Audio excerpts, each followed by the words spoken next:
نحمدہ ونصلی ونسلم علی رسولہ الکریم اما بعد فاعوذ باللہ من الشیطان الرجیم بسم اللہ الرحمن الرحیم مولاي صلی وسلم دائما ابدا علی حبیبک خیر الخلق کلہم یا رب بالمصطفیٰ بلغ مقاصدنا واغفر لنا ما مضى یا واسع الکرم۔ معزز سامعین کرام، آج جس موضوع پہ میں بات کرنے جا رہا ہوں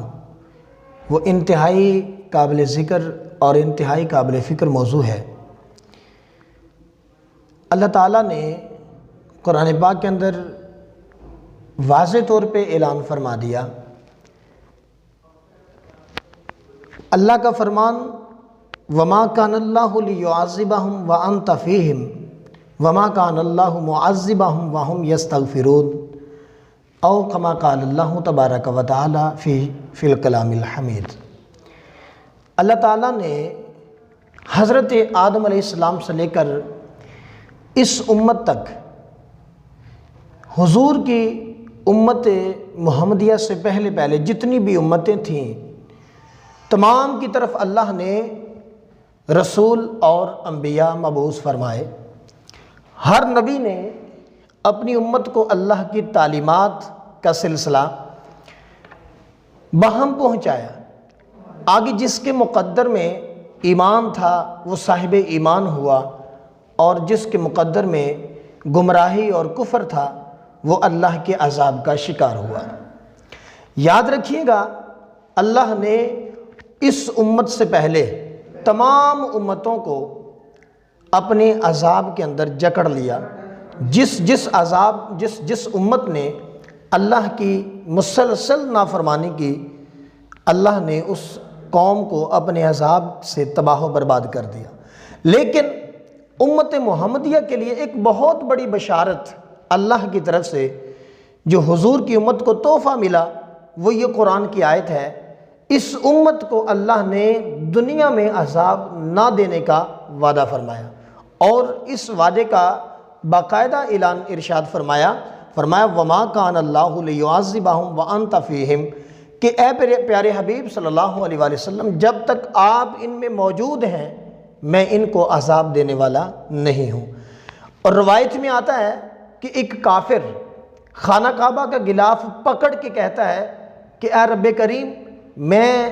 تیرے اس اسلام کو، تیرے قرآن کو، تیرے نبی کو نہیں مانتا، تو مجھ پہ عذاب نازل کر دے۔ تو اللہ نے یہی آیت نازل فرمائی وما کان اللہ لیعذبہم وانت فیہم، اے پیارے حبیب، میرا وعدہ ہے جب تک آپ ان میں موجود ہیں میں ان کو عذاب نہیں دوں گا۔ حضرات گرامی، اب اس کا یہی مطلب نہیں ہے کہ اس امت کو اللہ نے دنیا میں عذاب نہیں دینا تو یہ عذاب الہی کے خوف سے ہی بری ہیں، نہیں۔ اللہ تعالیٰ نے اپنے عذاب کو نازل نہ کرنے کا تو وعدہ فرمایا ہے، لیکن اللہ تعالیٰ چھوٹے چھوٹے عذاب، یعنی عذاب کی کچھ صورتیں، کچھ شکلیں نازل فرماتا ہے تاکہ لوگوں کو وہ اپنی طرف متوجہ کرے، لوگ رجوع اللہ کر لیں۔ اب اس عذاب کے بارے میں اللہ تعالیٰ نے ارشاد فرمایا، سورہ ملک کے اندر اللہ کا فرمان ہے ان الذین یخشون ربہم بالغیب لہم مغفرۃ واجر کریم، وہ لوگ جو اللہ کے عذاب سے غیبی طور پہ ڈرتے ہیں، بن دیکھے عذاب سے ڈرتے ہیں، اللہ تعالیٰ کی طرف سے ان کے لیے مغفرت ہے اور بہت ہی عزت والا اجر ہے۔ تو حضرات گرامی، اس آیت کے اندر اللہ کے خوف سے ڈرنے کا حکم ارشاد فرمایا گیا۔ اب اللہ کے عذاب کی، اب خوف کی دو قسمیں ہوتی ہیں۔ عذاب سے ڈرنا، ڈر خوف کو کہتے ہیں، اور ڈر کی، خوف کی دو قسمیں ہوتی ہیں، یا ڈر دنیاوی ہوتا ہے یا خوف الہی ہوتا ہے، یعنی اللہ کا ڈر یا دنیا کا ڈر۔ یہ دونوں خوف، دونوں ڈر آپس میں بالکل متضاد ہیں، اور ان دونوں کے ثمرات، دونوں کے اثرات بھی آپس میں بالکل متضاد ہیں۔ ہم نے دیکھنا یہ ہے کہ خوف الہی کے ثمرات کیا ہیں اور خوف دنیا کے اس اثرات کیا ہیں۔ تو سب سے پہلے بات کر لیں خوف دنیا کی، دنیاوی خوف کی بات کر لیں۔ حضرات گرامی، دنیاوی خوف انسان کو کسی حد تک جا کے بزدل بنا دیتا ہے، انسان کو کمزور کر دیتا ہے، لیکن اسی کے مد مقابل اگر انسان کے دل میں خوف خدا ہو تو انسان کو خوف خدا بہادر بنا دیتا ہے، انسان کے اندر سرفروشی آ جاتی ہے، بہادری آ جاتی ہے۔ نمبر 2،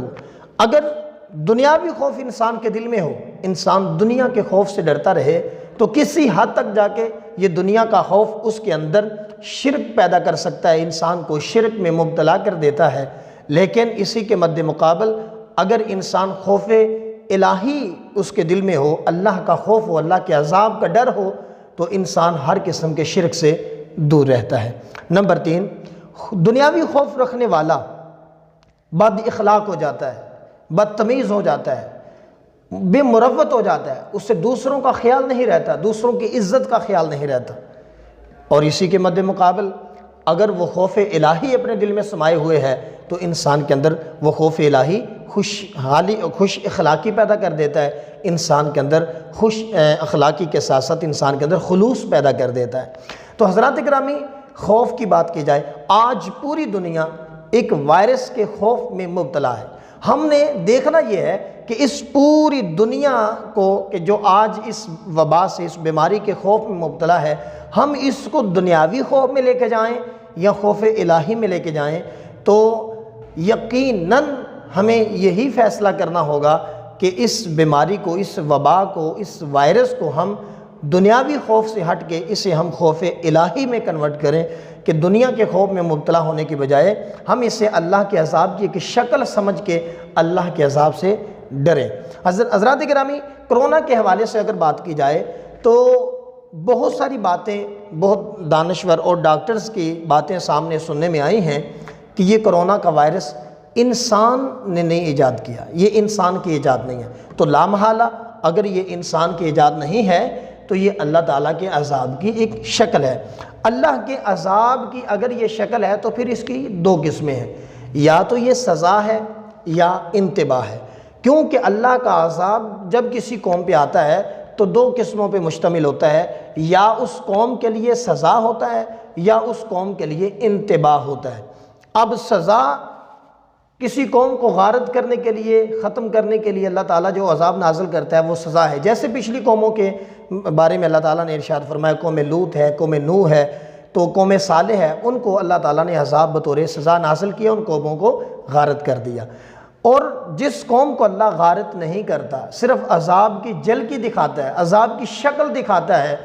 تو اس عذاب کو انتباہ کہتے ہیں۔ تو یہ ہمارے لیے انتباہ ہے، متنبہ کیا جا رہا ہے، ہمیں تنبیہ کی جا رہی ہے کہ ہم اللہ سے دور ہو چکے ہیں، اسلام سے دور ہیں، ہم قرآن سے دور ہیں، اور اللہ کے اس عذاب کی شکل کو دیکھ کر ہمیں آج دنیا داری کے ساتھ ساتھ ہمیں اللہ تعالیٰ کی طرف رجوع کرنا چاہیے، ہمیں قرآن کی طرف رجوع کرنا چاہیے، اسلام کی طرف رجوع کرنا چاہیے۔ تو اسی حوالے سے میں نے کرونا وائرس کے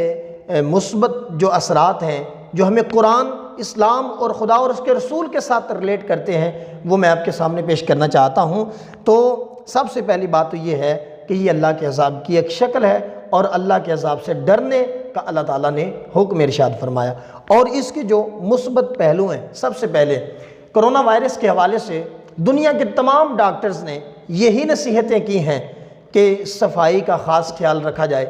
صفائی ایک اہم تدبیر ہے کرونا وائرس سے بچاؤ کی۔ ان کی تدابیر میں سب سے پہلی تدبیر آپ یہ سمجھ لیں کہ یہ صفائی پہلی تدبیر ہے کرونا وائرس سے بچاؤ کی۔ اور دیکھ لیں، قرآن اور صاحب قرآن حضور نبی رحمت صلی اللہ علیہ وآلہ وسلم نے آج سے 1450 سال پہلے اس صفائی کے متعلق ارشاد فرمایا تھا، الطہور شطر الایمان، کہ پاکیزگی ایمان کا حصہ ہے۔ یعنی اسلام کی اس شک پر، یعنی حضور کی حدیث پر عمل کریں تو ایک طرف تو اسلام پر عمل ہوگا، اور دوسری طرف اس کرونا وائرس کی احتیاطی تدابیر پر بھی ایک تدبیر پر عمل ہو جائے گا۔ اور اس کی دوسری تدبیر ہے جو تمام ڈاکٹرز نے یہ کہا کہ بار بار ہاتھوں کو دھویا جائے، گلے میں پانی ڈالا جائے، اپنے گرارے کیے جائیں، گلے کو گیلا رکھا جائے، یہ بھی احتیاطی تدابیر میں سے ایک اہم تدبیر ہے۔ تو اس کے بارے میں صاحب قرآن اور قرآن نے ہمیں وضو کی ترغیب دی۔ آج سے 1450 سال پہلے نزول قرآن کے وقت اللہ تعالیٰ نے جو نماز کے ارادے رکھنے، نماز کا ارادہ رکھنے والوں کے لیے اللہ تعالیٰ نے وضو کا حکم ارشاد فرمایا۔ اور دیکھ لیں کہ جیسے کرونا وائرس سے بچنے کی تدبیر ہے، ویسا ہی قرآن کا حکم ہے کہ اللہ تعالیٰ نے وہ اعضاء جو ظاہر ہیں، ہاتھ، منہ، سر اور پاؤں، یعنی کپڑوں سے جو باہر ہوتے ہیں، ننگے ہوتے ہیں، یعنی عموماً باہر کی گرد و غبار انہی کے اوپر وارد ہوتی ہے، تو اللہ تعالیٰ نے انہی اعضاء کو وضو کے فرائض کے اندر بھی شامل کر دیا تاکہ انسان باہر کی گرد و غبار سے بھی وضو کرتے وقت، نماز پڑھتے وقت وہ پاکیزہ ہو جائے۔ ایک طرف تو یہ اسلام پر عمل ہے اور دوسری طرف یہ کرونا وائرس سے بچنے کی ایک اہم تدبیر ہے۔ نمبر 3، جو کرونا وائرس سے بچنے کی تیسری ترغیب جو ڈاکٹرز نے ہمیں نصیحت کی ہے، وہ غیر ضروری سفر سے بچاؤ کی ہے کہ غیر ضروری سفر نہ کیا جائے۔ حضرات گرامی، غیر ضروری سفر وہ ہوتا ہے جو انسان کی ضرورت کے بغیر ہو، انسان انجوائمنٹ کے لیے، اپنا وقت پاس کرنے کے لیے جو خرچ کر کے سفر کرتا ہے اسے غیر ضروری سفر کہتے ہیں۔ تو اس غیر ضروری سفر سے بچنے کا ڈاکٹرز نے ہمیں حکم دیا، نصیحت فرمائی کہ یہ بھی کرونا وائرس سے بچنے کی ایک اہم تدبیر ہے۔ تو حضرات گرامی، قرآن اس کے بارے میں کیا فرماتا ہے کہ یہ غیر ضروری سفر پہ جو ہم خرچ کرتے ہیں یہ فضول خرچی ہے، اور قرآن نے ہمیں فضول خرچی سے منع فرمایا۔ تو ایک طرف اسلام پر عمل ہے اور دوسری طرف کرونا وائرس سے بچنے کی تدبیر بھی ہے۔ نمبر 4، سادگی کے اعتبار سے کہا گیا کہ شادی کے حوالے سے دیکھا جائے، اور بھی ہمارے جو سالگرہ کے فنکشنز ہیں یا اور بھی مہندی کے جو مختلف فنکشنز آپ پروگرام کر لیں، تو کہا گیا کہ ان کو سادگی سے کیا جائے۔ نکاح کی رسم ہے تو 2-4 لوگ اکٹھے ہو کے نکاح کے 2 گواہ ہوں اور دولہا اور دلہن ہو تو نکاح کی رسم ادا کی جائے سادگی کے ساتھ۔ تو حضرات گرامی، آج سے 1450 سال پہلے حضور نبی رحمت صلی اللہ علیہ وسلم جس طریقے سے نکاح فرمایا کرتے تھے، آج اسی نکاح کو کرونا وائرس سے بچنے کی تدبیر خیال کیا جا رہا ہے، اور دوسری طرف سادگی کرنے والے کو میرا رب بھی پسند فرماتا ہے۔ یعنی کہنا یہ چاہتا ہوں کہ اسلام کی طرف بھی عمل ہو رہا ہے اور ادھر کرونا وائرس سے بچنے کی اہم تدبیر بھی کی جا رہی ہے۔ اور چوتھا، جو 5واں پوائنٹ ہے اس کا، وہ احساس ہے۔ یہ سب سے بڑی بات میں کرنے جا رہا ہوں، احساس کیا ہے کہ انسان جب خود بھوکا رہتا ہے، پیاسا رہتا ہے، مارکیٹیں بند ہو جائیں، کرفیو لگ جائے، لاک ڈاؤن ہو جائے، انسان اپنے گھر میں راشن کی کمی ہو جائے، تو اس وقت انسان بھوک اور پیاس میں دوسروں کی بھوک اور پیاس کا احساس کرے، تو ہمیں احساس کرنا ہوگا کہ ہمیں ابھی وہ نوبت نہیں آئی، اور اللہ کرے ایسی نوبت آئے بھی نہ کہ ہم اپنے گھروں میں بند ہو جائیں، لیکن ابھی صرف افواہیں پھیل رہی ہیں تو ہمارا یہ حال ہے۔ تو ہمیں سوچنا چاہیے 7 مہینوں سے جو کشمیری اپنے گھروں میں کرفیو کی وجہ سے بند ہیں، ان کا کیا حال ہوگا، آج ہمیں ان کا بھی احساس کرنا ہوگا۔ اور اس بارے میں، یعنی اس احتیاطی تدبیر کے بارے میں قرآن نے کیا کہا؟ 1450 سال پہلے نزول وحی کے دوران اللہ نے جو روزے فرض کیے، ان روزوں کی اہمیت میں سب سے بڑی اہمیت یہ ہے کہ انسان خود بھوکا پیاسا رہے گا تو اسے دوسروں کی بھوک پیاس کا احساس بھی ہوگا۔ تو حضرات گرامی، یہ ساری تدابیر جو کرونا وائرس سے بچنے کی ہیں وہ اسلام کی تعلیمات بھی ہیں۔ اور 7واں پوائنٹ جو میں اپنی طرف سے پیغام دینا چاہتا ہوں ان لوگوں کو جو عمرہ کرنا چاہتے تھے، عمرے کے پیسے بچا کے رکھے ہوئے تھے، ابھی ان کی ٹکٹیں، ویزا لگا ہوا تھا، ابھی جانا تھا لیکن ملتوی ہو گیا، خانہ کعبہ کے اوپر پابندی لگا دی گئی، اب وہاں عمرہ تو ادا نہیں ہو سکتا۔ تو یاد رکھیں، ابھی جو حالات چل رہے ہیں، سب سے بڑا مسئلہ ملک کے غرباء کو، یتیموں کو ہے، مسکینوں کو ہے،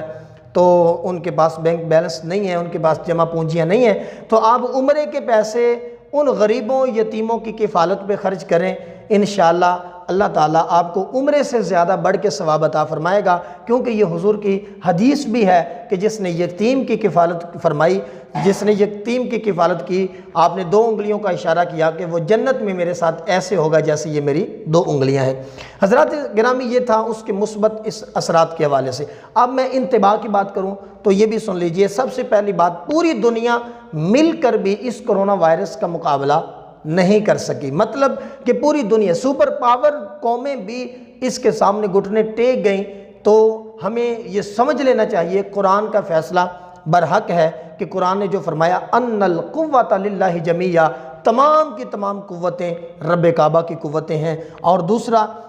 احادیث کی پیشن گوئی، حضور نے طاعون کی بیماری کے حوالے سے جو احادیث بیان فرمائی ہیں وہ بھی بالکل سچ بن کے سامنے آ رہی ہیں۔ حضور نے فرمایا طاعون کی بیماری زمین پہ آئی اور ابھی اٹھائی نہیں گئی، کبھی ظاہر ہوتی ہے کبھی مانند پڑ جاتی ہے۔ تو یہ حضور کی احادیث کی پیشن گوئی بھی ہمارے سامنے ہے۔ اور نمبر 3 جو سب سے بڑی تنبیہ ہے ہمارے لیے وہ یہ کہ ڈاکٹرز نے کہا کہ مصافحہ نہ کرو، گلے نہ ملو، تو اس طرح ایک دوسرے سے دور ہو کے رہو۔ ٹھیک ہے، احتیاطی تدابیر میں ہے، تو جان بچانے کے لیے اسلام جان بچانے کے لیے اسلام کوئی بھی تدبیر کرنے کا حکم دیتا ہے، یہاں تک کہ اگر کوئی تلوار لے کے کسی کا گلا کاٹنے کو آئے اور کہے کہ تو اسلام سے انکار کر دو، تو اپنی زبان سے اسلام کا بھی انکار کر سکتا ہے، لیکن اس کے دل میں تصدیق ہونا ضروری ہے۔ تو ٹھیک ہے، احتیاطی تدابیر میں ہے، لیکن یاد رکھیے گا کہ یہ احتیاطی تدابیر یعنی مصافحہ نہ کرنا، گلے نہ ملنا، ایک دوسرے سے دور رہنا، یہ قیامت کا منظر ہے۔ قرآن نے اس کے بارے میں ارشاد فرمایا یوم یفر المرء من اخیہ و امہ و صاحبتہ و بنیہ، کہ قیامت کے دن انسان اپنے بچوں سے، بیوی سے، بہن بھائیوں سے، اپنے والدین سے دور بھاگنے کی کوشش کرے گا۔ تو یہ بھی ایک قیامت کا منظر ہے۔ اور دوسرا سب سے بڑی بات اب میں کرنا چاہوں گا آخر پہ کہ یہ عذاب الہی کی ایک شکل ہے، تو اس کا تمسخر نہ اڑایا جائے، اس کا مذاق نہ بنایا جائے۔ آپ نے بہت ساری ویڈیوز دیکھیں، ٹک ٹاک پہ دیکھ لیں، آپ نے فیس بک پہ کچھ ایسی پوسٹیں آپ نے دیکھ لی لکھی ہوئی جو اس کے مذاق کے اعتبار سے اس کا تمسخر اڑایا جا رہا ہے۔ حضرات گرامی، اللہ کے عذاب کی شکل ہو یا اللہ کا عذاب ہو، اس کا تمسخر اڑانے والا دائرہ اسلام سے خارج ہو جاتا ہے۔ حضرات گرامی، آخر میں یہی عرض کرنا چاہتا ہوں کہ فرض کریں کہ مزید ملک کی صورتحال سنگین ہوتی ہے، لاک ڈاؤن کر دیا جاتا ہے، مارکیٹیں بند کر دی جاتی ہیں، کرفیو لگا دیا جاتا ہے، لوگوں کو گھروں میں قید کر دیا جاتا ہے، تو حد الوسع کوشش کریں ایسی نوبت نہ آئے۔ اور ایسی نوبت تبھی آئے گی جب ہم سب مل کے اللہ تعالیٰ سے، ایک تو اللہ تعالیٰ سے معافی مانگیں گے اور دوسرا احتیاطی تدابیر پر عمل کریں گے۔ ہمیں حکومت کے ساتھ، اپنی پاک فوج کے ساتھ مل کے اس کرونا وائرس کا مقابلہ کرنا ہوگا اور اس کے بچاؤ کی تدابیر بھی کرنی ہوگی۔ تدبیر کبھی اللہ پر توکل کے معنی نہیں ہوتی۔ تدبیر جس رب نے ہمیں توکل کا حکم دیا ہے، اسی رب نے ہم نے تدبیر کرنے کا بھی حکم دیا ہے۔ انشاءاللہ ہماری پاک فوج اور ہماری پوری قوم، ہم سب مل کر اس کرونا وائرس کا مقابلہ کریں گے اور انشاءاللہ اللہ تعالی ہمیں اس سے محفوظ فرمائے گا۔ وآخر دعوانا ان الحمدللہ رب العالمین۔